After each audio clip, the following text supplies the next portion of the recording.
Islam, Islam, Islam, rise to my highest height. Allah, Father of the universe, Father of love, truth, peace, freedom, and justice. Allah is my protector, my guide, and my salvation by night and by day through his holy prophet, Al Sheikh Sharif Abdul Ali. Amen. Rising to my highest height again, giving perfect praise to Allah, extending all honors to all the true and divine prophets, namely Jesus, Muhammad, Buddha, Confucius, the last prophet in these days and times, the honorable prophet nobledrewali. I want to extend further honors to the forerunner and harbinger of the prophet nobledrewali, the honorable Marcus Mosiah Garvey, who did indeed warn and stir up the nation, and is the founder of the Universal Negro Improvement Association. I want to give further honors to the Moorish flag. That's the red flag with the 5-pointed green star in the center. Those 5 points represent the 5 highest principles known to men: love, truth, peace, freedom, and justice. I want to extend further honors to all of the ancestors, known and unknown, to the Moorish Divine and National Movement, the Moorish Holy Temple Science of the World, Free and Sundry Moorish Science Temple of America, to the National Grand Sheikh, Jelani Bey, to all the members, citizens, staff, officials, guests, etc. Grand Sheikh Hakim, Islam, Islam, Islam. Peace, Moors. I'm going to read the warning. Divine warning by the Prophet nobledrewali. Prophet warns all Muslims. Governor's order to read proclamation of each ruling. I hereby inform all members that they must end all radical agitating speeches while at work in their homes or in the streets. We are for peace and not destruction. Stop flashing your cards at Europeans. It causes confusion. Remember, your card is for your salvation. Failure to obey these orders will be of severe consequence. We are for love, truth, peace, freedom, and justice. And when these principles are violated, justice must then take its course. Any member or group of members who hold malicious feelings towards the temple of the prophet or violate the divine covenant of the Moorish movement will receive their reward from Allah for their unjust deeds. All true Moors will and must obey the laws laid down to them by their prophet. They lose confidence in their prophet. They should turn in their card and button, cease wearing their turban and fez, and return to the state where the prophet found you. This is a holy and divine movement founded by the prophet nobledrewali. If the prophet is not right, the temple is not right. The prophet, therefore, is sending out a divine plea to all Moorish Americans that they do their part in protecting their prophet in the temple. This is an everlasting movement founded by the prophet through the will of Allah to redeem his people from their simple ways. The prophet nobledrewali.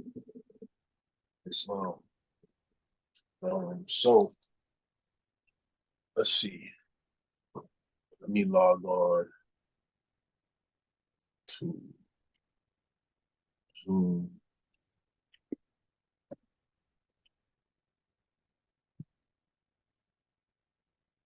And if y'all got the Moorish, if you have the Moorish leaders' historical message to America, open that up.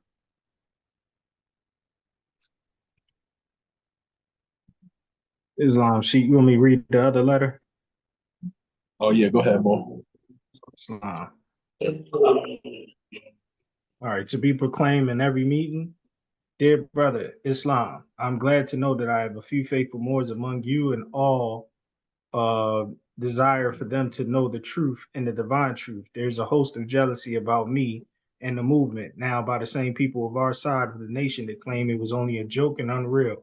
But now, since they have found out from the government officials and the nations of the earth that this is the only sole foundation that all Asiatics must depend upon for their earthly salvation as an American citizen, they are working every scheme that they can to disqualify me so they themselves may take charge of the situation. I have notified all these things to you long ago in the past. It is through the faithful Moors that contribute to the movement and uplifting funds. The ones that pay their divine respect to me and the movement will be remembered. That is why I'm calling upon all faithful Moors to increase their faithfulness to me, your prophet, and your divine Moorish movement. I need finance and I need it bad. Never before have I needed finances as badly as I do at present, that I may shove aside the discord that is facing the nation. It all comes through jealousy because of my fame and nobility. The nations of the world would not recognize the movement without me, the prophet, being the head. It has been proven by my work in which I have performed in the last few months, because I was in the governor's inauguration to represent the Moorish Divine and National Movement, and I will be at I can't speak today. And I'll be at the inauguration of President Hoover for the same cause. Nobledrewali, Islam. All good, Mo. I know how it fit. I know how it is, coming off all day fast. But Thanks. Ramadan Mubarak. Yes, sir. Yes. Ramadan Mubarak. Everybody. Islam National. What's up now? Islam family, what's going on? There you go. He in the building. Yes, sir. I gotta be like my doggone sister, National Grand Sheik.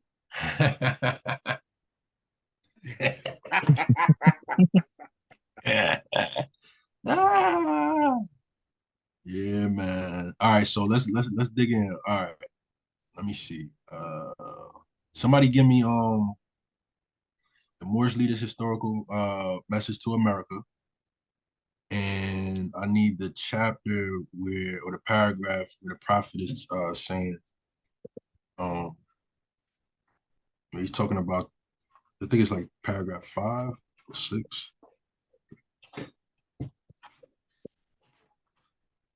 He's talking about this establishment of the religious corporation. Oh, that's a historical message to America. Yeah. Paragraph 3. Yeah, go to somebody start from matter of fact, somebody start from paragraph 2. Paragraph 2, I got it. All right.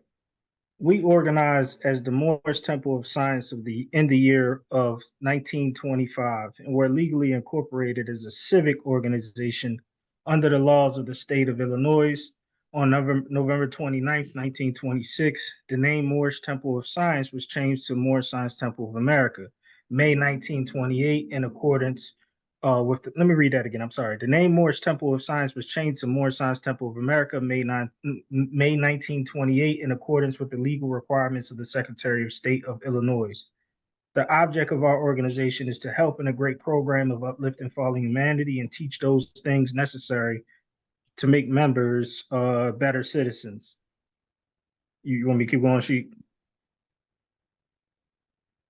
Where you at? I'm at the third paragraph. Keep going. Islam.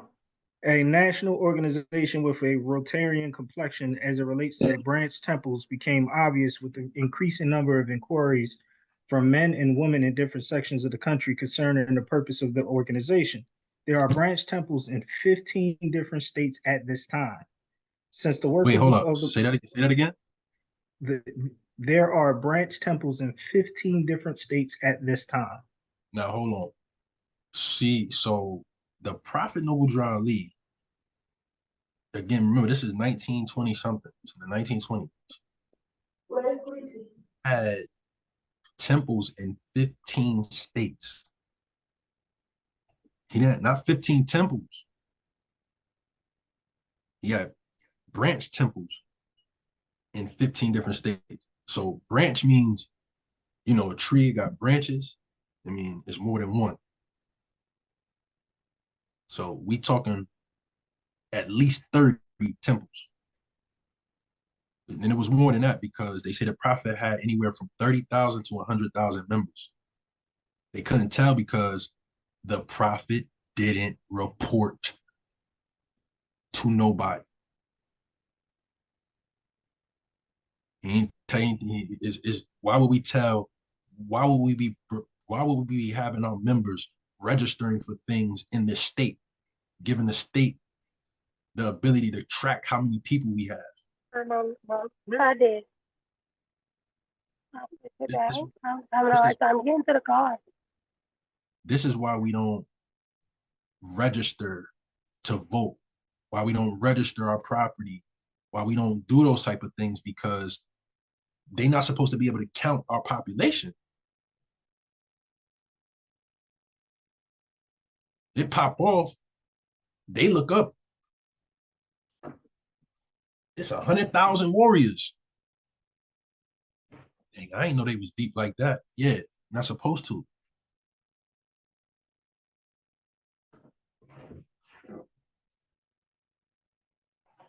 There's a lot more.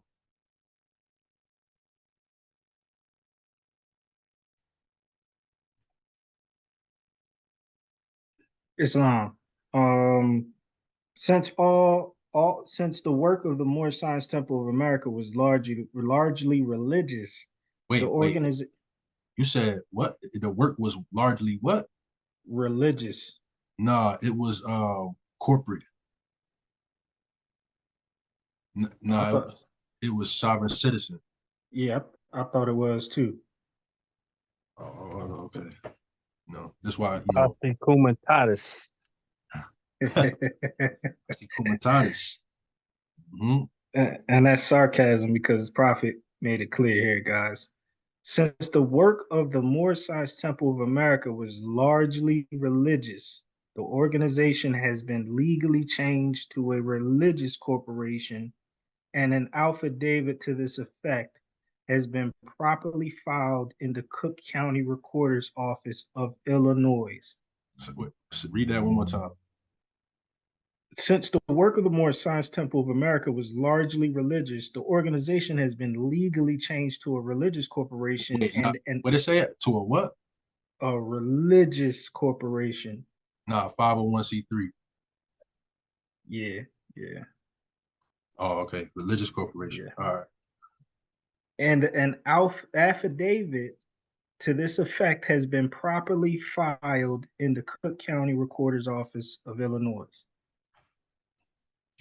All right. Thank you, Moore. So what I wanted the Moore to read that because I want the Moors to understand the Prophet nobledrewali, he started off with a civic organization, right? Under the laws of the state of Illinois, right? He was, it says, legally incorporated.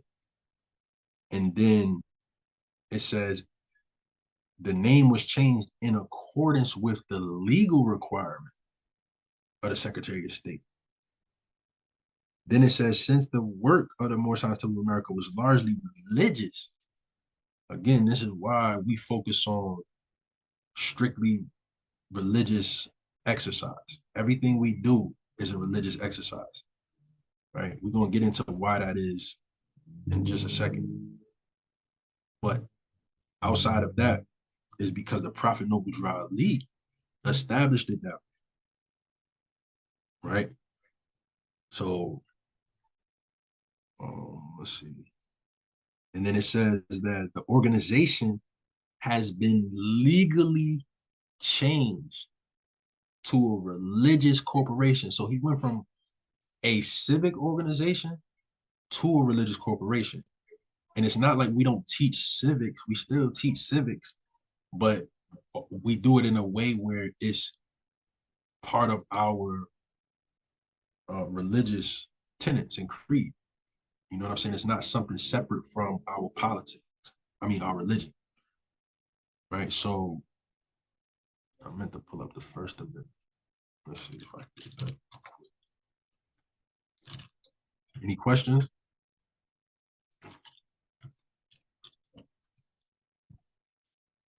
Islam.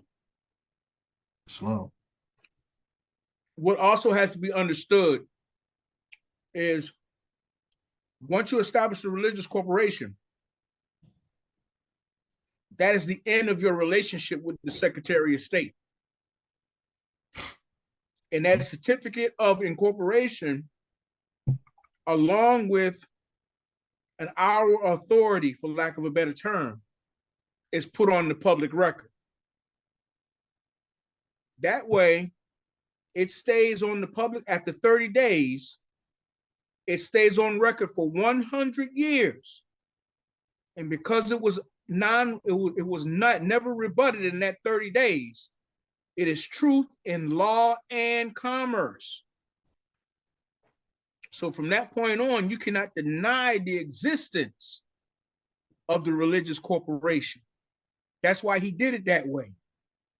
In Connecticut, when we established it and we had some smoke, we went and investigated the 3 types of corporations. Like the Assistant National said earlier, was it a 501c3, LLC? No. So the lady explained to us that there's 3 types of corporation. There's a stock, a non-stock, and a non-stock religious. So she explained that the stock and the non-stock, they have to give reports. And even if they do a charity function, they got to guesstimate how much money they plan on making for that function and report it to the Secretary of State. Then I asked her, well, what about the non-stock religious? She said, oh, after you register, you don't even have to give us your change of address. So that was verification that the only thing the prophet did was put the state of Illinois on notice of the existence of the Moorish Science Temple of America, and then took that and put it on the public record so it would always be evidence for at least 100 years. Islam, I yield. Islamism. Thank you, National Grant. It says, right, so now let's look at the First Amendment and break this down, because you'll hear a lot of Moors say that there's a separation between church and state, you know, and that means that the church can't practice government or whatever, I don't know, whatever they're saying now, whatever conspiracy misguided theory they've come up with again.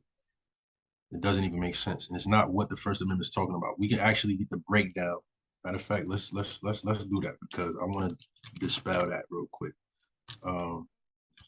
Separation of church.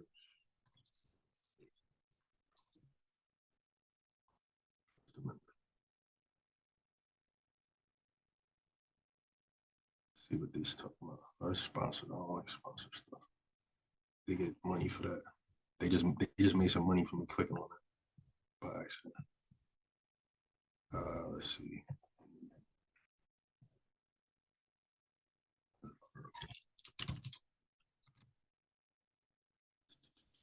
Free speech. Establishment clause. That's what it's called. Establishment clause. All right, so let's read through it first. And so it says, First Amendment, Congress, right? Congress is what? The highest legislative body in their jurisdiction. It doesn't get higher than Congress unless we talking about on like the state, because it's different levels. You got the Congress, the federal level or the national level. You have the state level. They have a Congress too. They call it a legislature, the state legislature. And then you have, you know, on the municipal or the town level, which is your city council, your town, whatever they call them, right? But it says, and this goes for each one of those different levels. They can't violate this either. It says Congress shall make no law. Now, it don't say Congress may not make, maybe can, should, would, could. No, it says shall not. Right? It shall make no law. Shall means it's a definite must. You know what I mean? It says they shall make no law respecting an establishment of religion. So they can't give preference to a certain religion. Like, so they can't make it like, oh, you got to be a Christian or you can't hold a government position. Or, you know, they can't give like Sikhs or Muslims like special preference to whatever it is, whatever they're dealing with, right? So they can't respect an establishment of religion, right?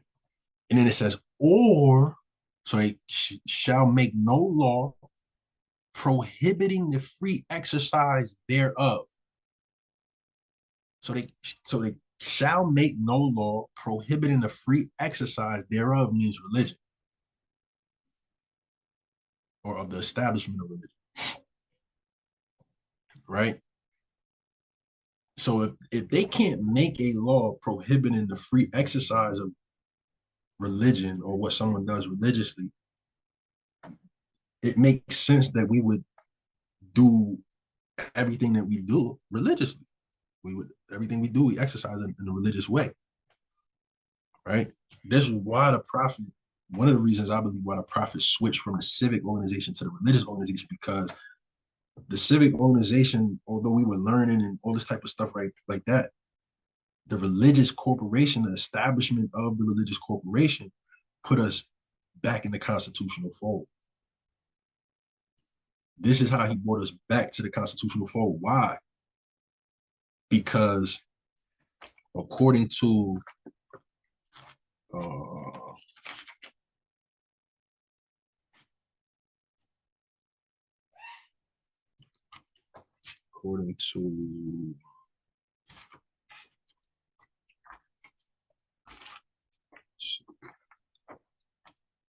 chapter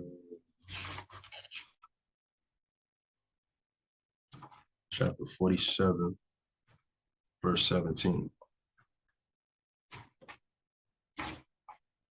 Well, through 16. It says, through sin and disobedience, every nation has suffered slavery due to the fact that they honored not the creed and principles of their forefathers.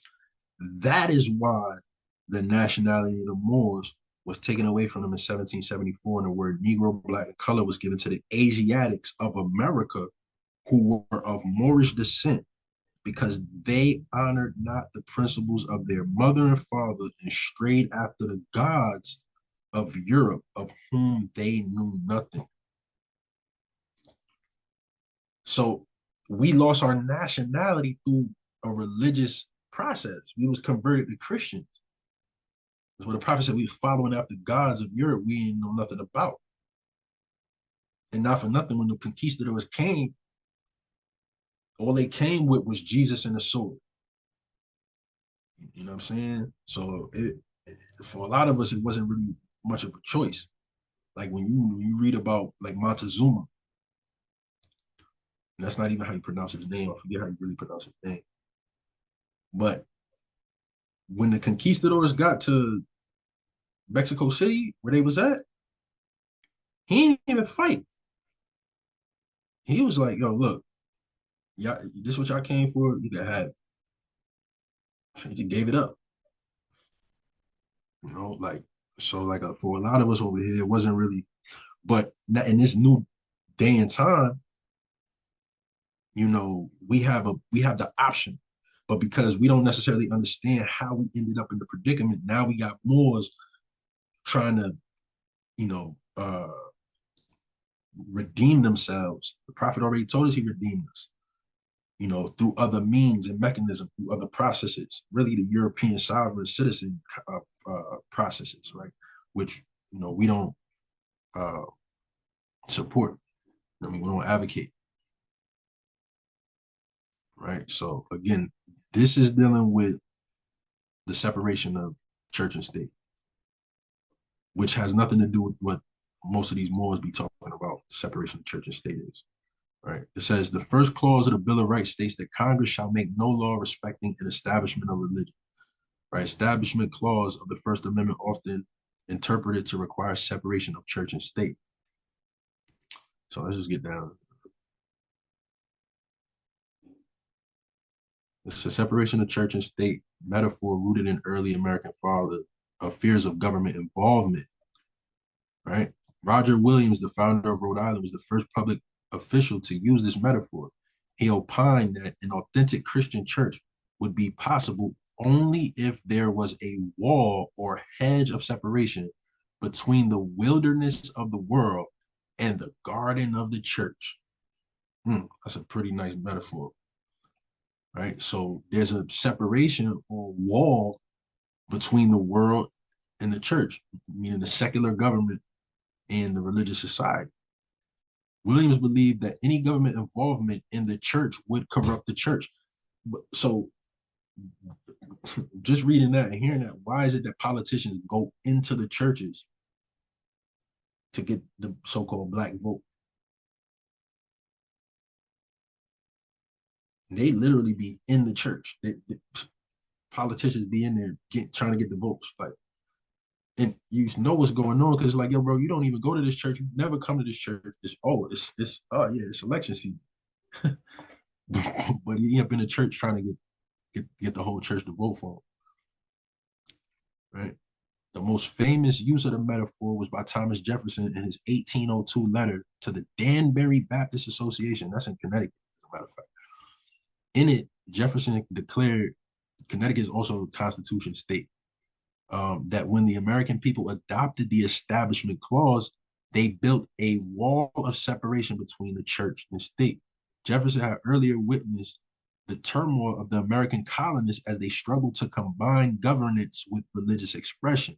Some colonies experimented with religious freedom, while others strongly supported an established church.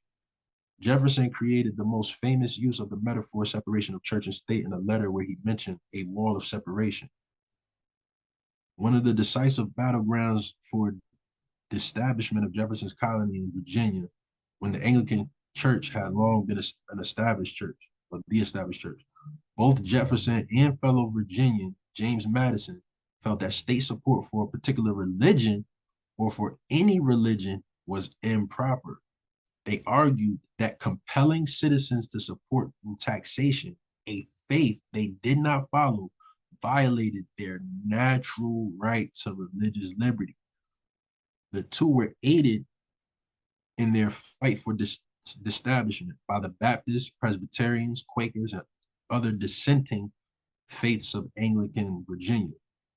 During the debate surrounding both its writing and its ratification, many religious groups feared that the Constitution offered an insufficient guarantee of the civil and religious rights of citizens.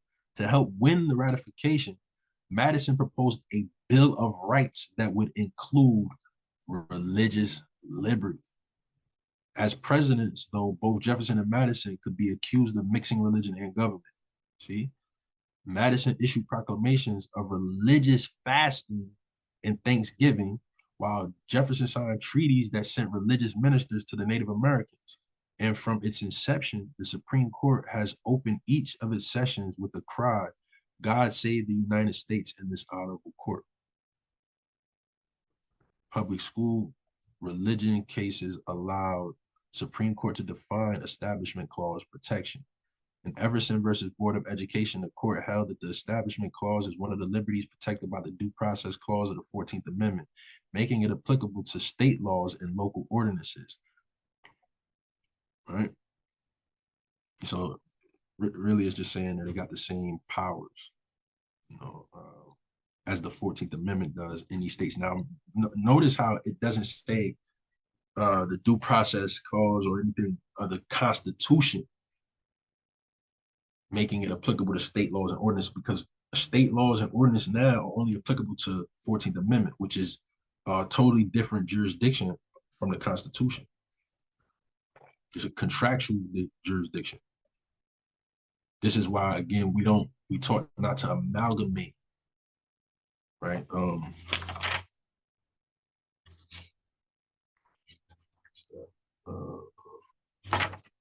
Chapter 48, verse 6.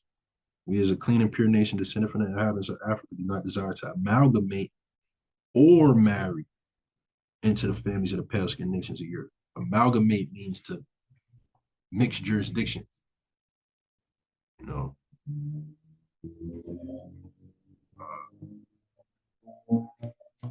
So it says, since then the court has attempted to discern the precise nature of the separation of church and state. In 1971, the court considered the constitutionality of a Pennsylvania statute, right, a state law that provided financial support to non-public schools for teacher salaries, textbooks, and instructional materials for secular subjects, and a Rhode Island statute that provided direct supplemental salary payments to teachers in non-public elementary schools.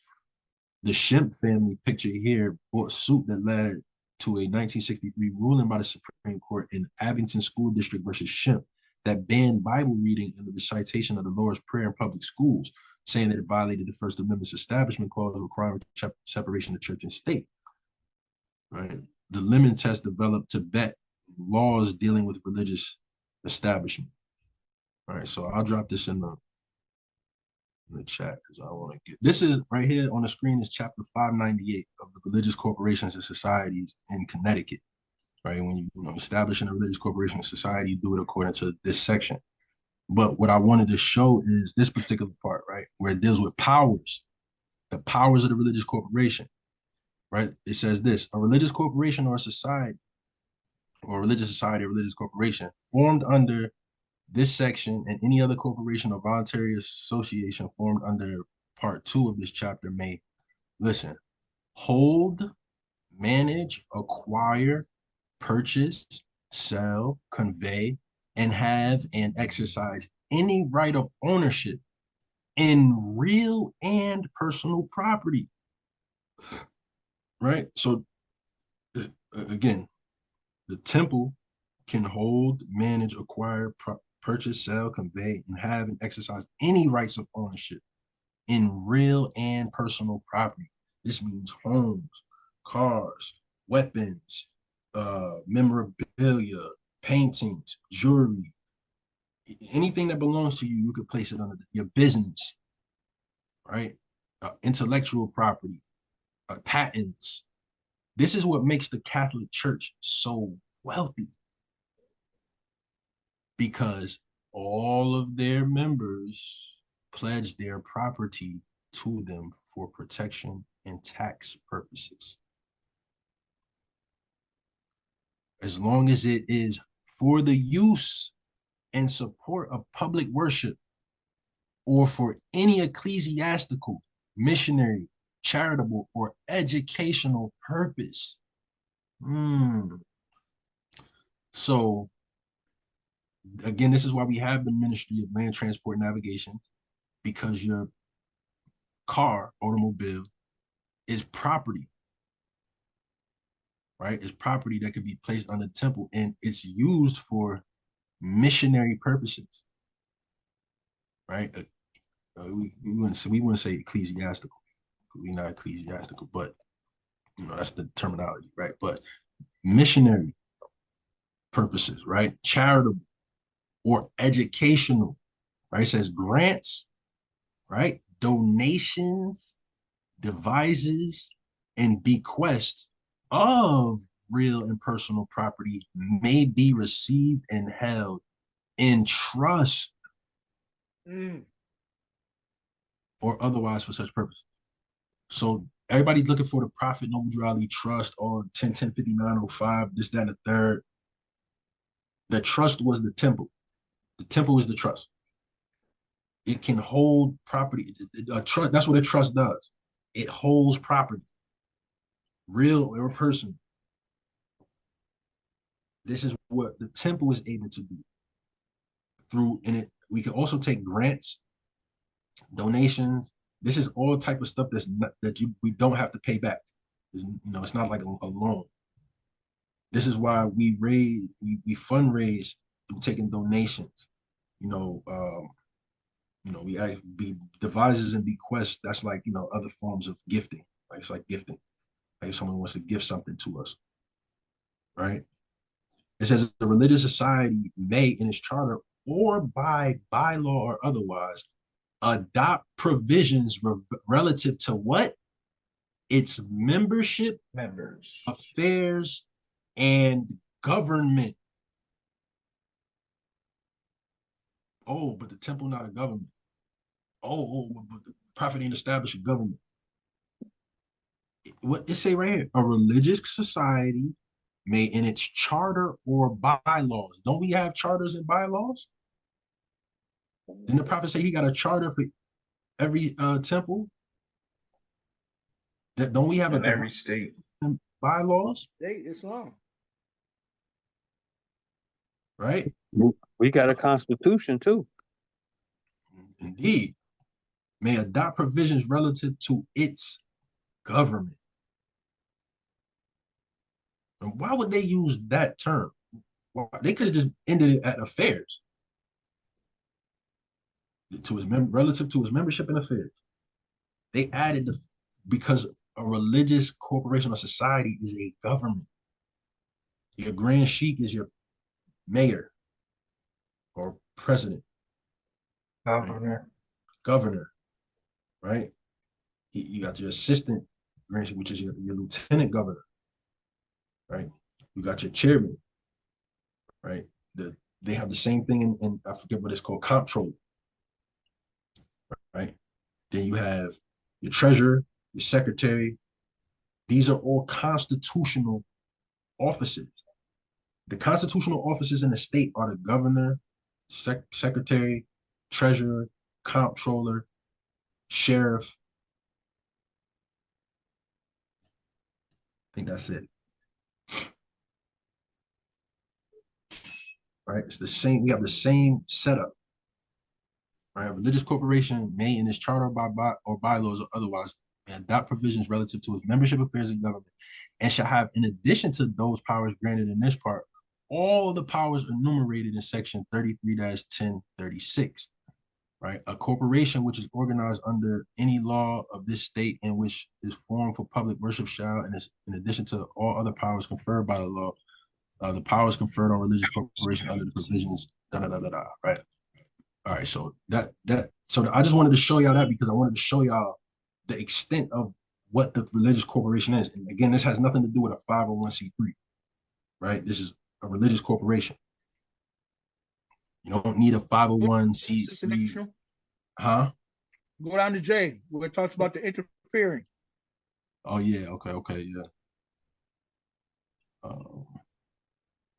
Right, so 33-264J, status of societies established prior to October 1st, 1969.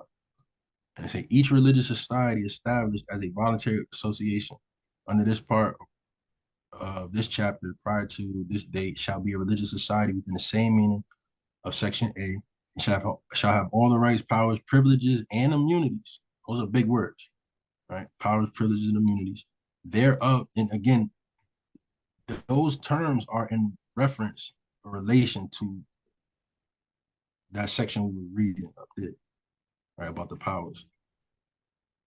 It says, therefore, without further filing with the Secretary of State, each church and each religious society formed for public worship and established as a corporation under said part 1 of this chapter prior to October 1st, 1969 shall be a religious corporation within the meaning of Section A, and shall have all rights, powers, privileges, and immunities thereof without further filing with said state.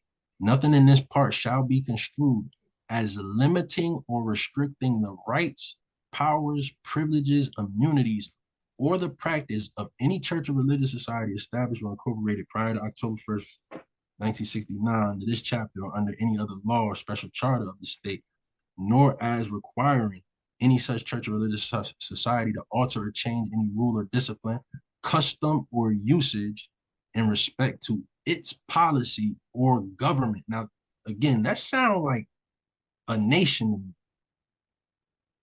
Customs and usages and policy and government. These terms you are not going to find under any other form of corporation, right? It's a nor as interfering with the lawful acquisition, purchase, use, management, conveyance, sale, or other disposition of any property, real or personal, owned or held on said date for public or religious worship or otherwise by any such church or religious society, nor is interfering with the lawful receipt of any grants, donations of funds in trust or otherwise for any charitable, educational, or ecclesiastical purposes, included but not limited to public religious worship or missionary purposes.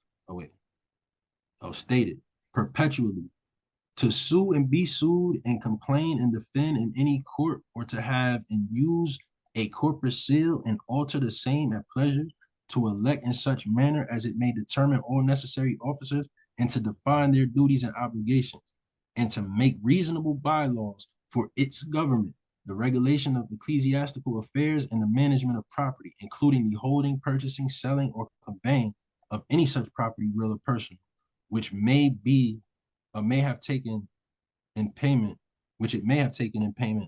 of or as security for debts due to it. That's what it was, National? Yes, sir. And especially the word that kept getting repeated, interfere, nor as to interfere with, meaning that government, how we structure our organization, our society, the government is prohibited from interfering with our policy or government. This is why the prophet, being all wise and knowing, in Act 1 said the Grand Sheikh and the chairman are empowered to make the law and enforce the law, meaning for Moorish Americans only. And the government, the US government, has no authority to interfere with the organization of that religious corporation, subnational entity, or government.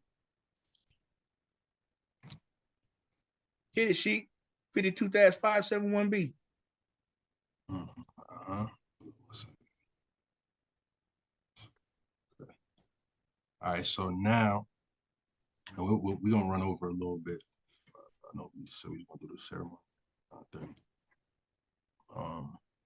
So this is the Connecticut General Statute, right? 52-571B, which is actually the state law that enforces the federal statute 42 USC 2000 BB, the free exercise of religion protected, right? So in this section, right, what I really want everybody to pay attention to is where it says in general, right?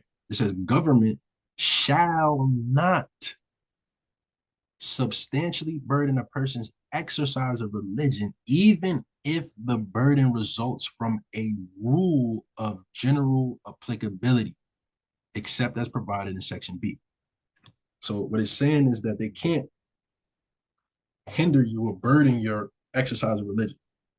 You know, you give them your nationality card, especially, and it's talking about, you know, governments, right? Which means is defined as a branch, department, agency, instrumentality, and official or other person acting under color of law of the United States or a covered entity.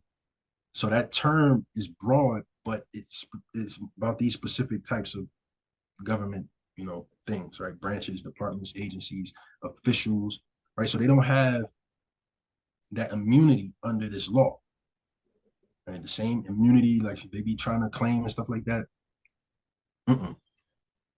Not here, right? So they cannot substantially burden your exercise of religion. Like I said, even if the burden results from a rule of general applicability. So like a rule of general applicability is something like you must have a driver's license. Yeah, to operate a motor vehicle, but it's not a motor vehicle, sir. Ma'am, judge, prosecutor, whoever you are, legislators. You know what I'm saying? Because we, to be honest, we looking to push legislation and bills that recognize our ministries. You know, that's the next objective. We're done fighting these people in court. We just gonna put stuff on the record. Everything going on the public record now. For everybody to see. We testifying at the public hearings in front of the state now. Not just, you know what I'm saying? Because the difference is they have you in a courtroom on their record with nobody else in the court. They make you go last. Now you up there trying to explain. No, we're gonna just put this on the record in front of all the legislators, in front of all broadcasted live for thousands of thousands of people to see, and then we're gonna see what's up. See how y'all start acting. Because now we're just putting it out there. We go past the judicial system, right? But here's the exception. It says government may. Now, notice the language. It does not say shall. Right? So these two things are different. This is discretionary. This is obligatory. But they can exercise discretion and go this route with you if you fall under this criteria, right? It says the exception is government may substantially burden a person's exercise of religion only if it demonstrates that application of the burden to the person is one in furtherance of a compelling government interest. So they have to have a compelling government interest to burden you, right? So you're driving in your land transport, got your plate on the back, done everything you need, riding clean, you got your nationality card, your land transport ID. You hand them the land transport ID, whatever documentation you have for the car and stuff like that. He run it, you know, he run everything through his system. Nothing comes back. If he decides that he wants to accost you after that, you don't have a compelling government interest. Now he's burdening the free exercise. Because the first question out your mouth is, what's your compelling government interest? According to your law, right? What's your compelling government interest? So in the state of Connecticut, because if you're not dealing with, and then that's the thing, when you're dealing with municipal officers, I think you got to use it's best to use the municipal code that I don't even think they have a municipal code that it reinforces this. And this is the problem in where the areas we stay, because we don't have problem with the state police. Like, you know, if the state police put me on, I'm gonna recite this to him. Connecticut General Statute 52571B say you ain't got no compelling government interest. The municipal police is bound to this too, but they operate under the ordinances. So that this is where they do what they do, the way they do it. And this is my opinion. You know, but I think they may have. I think they may fall under this though, like because it's weird dealing with these people, man. Like it's terrible sometimes. But again, they must have a compelling government interest. So if in that situation, he pulls up the vehicle and it pop up in his system, your license pops up, your old name, now he got a compelling government interest. And this is why we instruct our members that when you go this route and you're ready to take this step, make sure that all of your ducks are in a row. We have a certain process for that. We're not gonna go over that now on this public call, but this is more Sunday school type stuff and you know, other lessons that we have. And when you're ready to, you know, make that transition, you know, we can speed up the educational process for walk you through some things. But you have to show proficiency and understanding that your job is to follow the rules of safety on the road, not traffic laws, safety laws. Stopping at the red light, stopping at the stop sign, using your turn signals, things of that nature. You know what I'm saying? You know. Wow. I just wanted to add to that too, Sheik. You know, I mean, you probably already mentioned it, but this is heavily, you know, rooted in the amalgamation that Prophet specifically talked about. You know, again, if you're in your land transport, you shouldn't have anything that has any compelling governmental interest with the estate trust name or your quote unquote Christian name or your government name, whatever you want to call it. That identification or any information that ties back to that name is like mixing oil and water.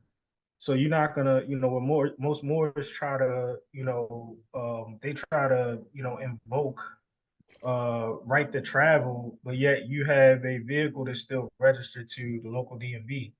So you're mixing oil and water and trying to argue, you know, an unintelligible, you know, argument because again, you're dead wrong from the beginning. You have to remove yourself, you know, and it's other, you know, pieces that ties back to that. And I know we're not going to discuss that on this call, but you know, that's pretty much my whole piece on it. I yield on that sheet. Well, thank you. Definitely. You know, it's very not important. One more thing, Sister National. Yes, sir. To kind of camel back on what Brother Chairman said, National Chairman said, rescinding all of your contracts. Right. You know, it's not enough just leaving the stuff at home. You have to rescind the contracts, especially the driver's license contract. Yes. You know, when I first got to this information, I cut that card up because that's what we were told to do. But the contract was never discontinued. Right. Even after it expired, they still keep it in their database until you revoke and rescind it in writing. Yes. Yes. See? So, and these are steps, you know, we'll get more into it and like on our Sunday school call, you know, and, you know, those people who go into the land transport, we'll get more specific in steps and procedures because there is a procedure. You just don't get slap plates on the car and go on about your business. Right. Mm-hmm. Right. I yield. It's on. Islam. Thank you, Moors. Is there any? Oh, let's take a look at the real quick too.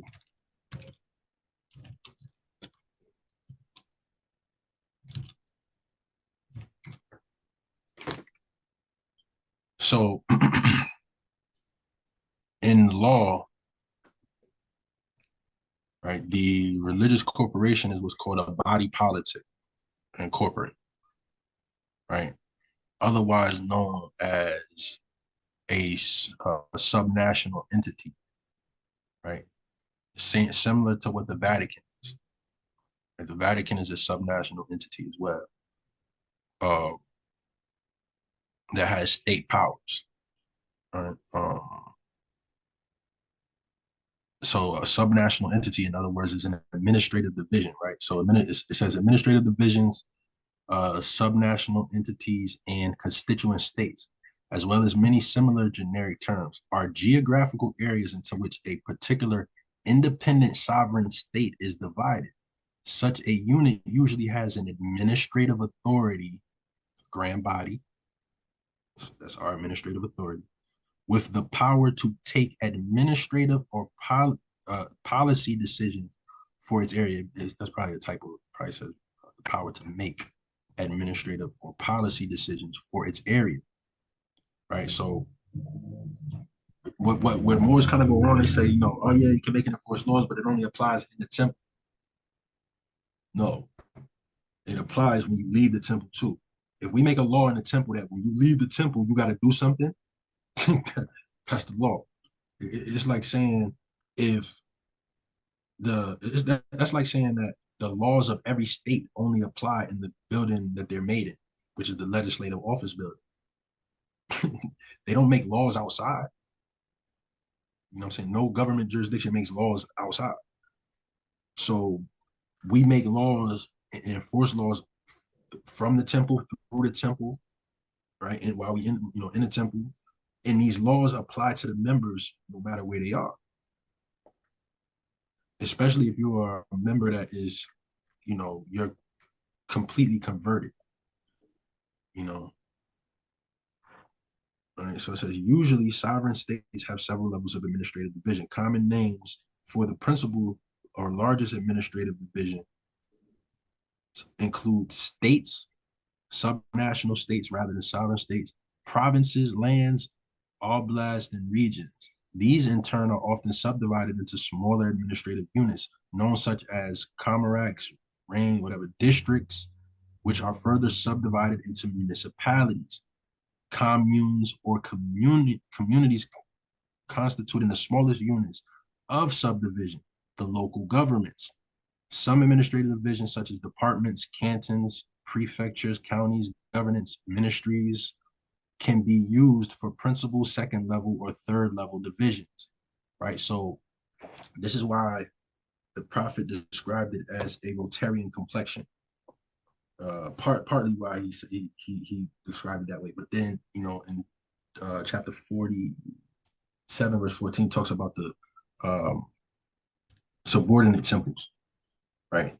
So we have the grand major temple, we have subordinate temples under it, right? This is the different levels of administrative divisions, right? Then those different subordinate temples and even that major temple may have auxiliaries. The prophet had the businessmen's league, and he had different auxiliaries too. And then each subordinate temple would eventually build out their auxiliaries as well, or they would franchise from the major auxiliaries down, like how we have ministries that exist on, we have over 12 ministries that exist as auxiliaries of our temple that can be franchised down to the subordinate temples, right? Just like how these divisions of their departments, the Department of Motor Vehicle is a division of their local government. It's a smaller unit of that particular municipality or district. Same thing we have these various different ministries that serve the same purpose, right?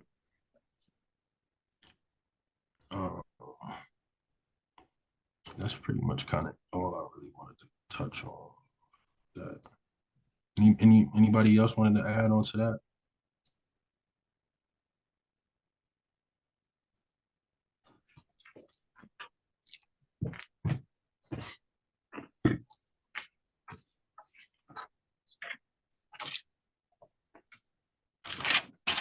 Right. I had a question. Mhm. Would those subdivisions, would they be like similar to the like uh 13 enumerated powers in a way? What enumerated powers? Of I believe I think it's the of United States, like the Congress. Oh, you mean like the I think that's the Ninth Amendment or the 10th Amendment, where it Yeah, talks about the unenumerated powers. yeah. Or no, so the unenumerated rights are so an unenumerated right in relation to what we do is like what we have under our Ministry of Land Transport and Navigations, right? Every state has the right to travel. Like this is why they have traffic stuff. But this is not something that is regulated by the Constitution. Like travel is not regulated under the Constitution. Only interstate commerce. Every state has to set up their own travel thing. This is why, as a religious corporation, as a subnational entity, a body politic, autonomous and independent from them because of the First Amendment, we're able to, do the same thing, exercise this unenumerated, what Moors call right to travel. You know what I'm saying? It's just an unenumerated, it's just an unenumerated right. It's just like people say, I got the right to defend myself, or I got the right to bear arms, right? That right to travel, quote unquote, even though it's now been categorized as a sovereign citizen type lexicon, part of that, it is an unenumerated right. Because again, it's not articulated in the Bill of Rights. So you are right. It would be an unenumerated right. Yes, technically. So it'd The be right like to a the right pursuit of that happiness. a government couldn't Right. grant or give you. Like it's like sort of like kind of like a divine right, Yes. expressed. Okay. Yes, but you waive that right when you register your vehicle and you contract for a driver's license. Oh, you abandon it. Okay. Yes, you waive the right for the privilege to do business for profit in Okay. their jurisdiction. So with us, it's the same process, but the reason why we're able to uh, exercise it that way and not be regulated is because we are a not-for-profit type organization, right? We're a religious corporation, which is a type. It's the first type of it's the first and original type of non-for-profit entity. The non-profit criteria status came after that because you had corporations that were doing religious type services, but were not part of them. So you had atheists doing things like helping people, but they didn't want to establish a religious corporation. So they wanted the benefit of what religious corporations get tax wise for doing the same activity. So you have a nonprofit, 501c3 organization now, which now you have religious corporations that want to get that status or classification too because of the money they're able to get from the state. We don't Okay. take money from the state, so we don't. This is why we don't have a 501c3. Right? We, as a religious corporation, like I know politicians. Like we've talked to them. They say y'all need a 501c3. Y'all got a 501c3? No, we don't. Oh, well, ain't nothing we can do for y'all. Y'all got to raise money. Y'all got to just fundraise, go wash cars and sell bean pies. That's what they tell us. You know what I'm saying, like, because we don't have a 501c3. We don't accept state money. We don't accept money from the federal government. Then they have jurisdiction. Are they able to tell you can't participate in politics? You can't speak your, you know what I'm saying? So this is one of the things we like to clear up and make the distinction between, you know what I'm saying? So you'll find a lot of Moorish Science Temples of America, though, that are organized along those lines, and they also report to the Secretary of State every year. We don't report to the Secretary of State every year. You know what I'm saying? That's not a requirement under our filing as a religious corporation under the First Amendment. So if they register under a 501c3 and some of them have to report to the state, in effect, they would be like spies almost. They are. They're agents. They're agents of the state. They have to Okay. register. This is why they make you register an agent. You get a registered agent, or they call it a principal. Yeah. So we don't And Brother have. Zaki, it also disqualifies them as being a Moorish American. You can't be a Moorish American and a U.S. citizen at the same time.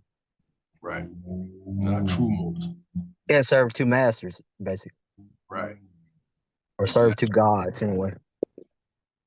Exactly, brother. You got it.